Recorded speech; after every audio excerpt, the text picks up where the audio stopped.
Hala, napasubo na si Juyo. Di man lang ako na-inform na off-road ang magiging ride.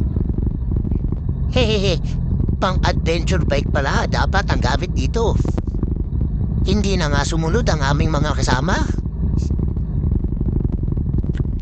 Aba teka, mukhang naliligaw na kami.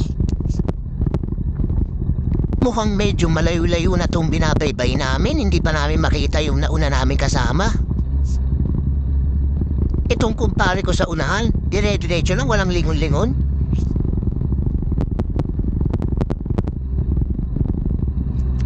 Aba pare, pag may nakita kang mga tao dyan, magtanong ka lang. Mukhang naliligaw na talaga tayo. Pero mukhang wala tayong matatanungan. Walang mga bahay eh.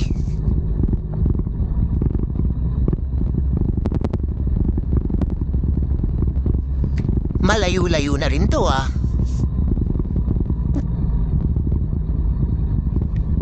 Sana lang talaga. At tama itong binabaybay namin. Baka mamaya lagpas-lagpas na kami. Buti na lang din, tuyo ang kalsada. Wag lang aambon. Naku po. Sigurado dudulas ang gulong namin ito. Okay guys, dito na lang muna. Bye!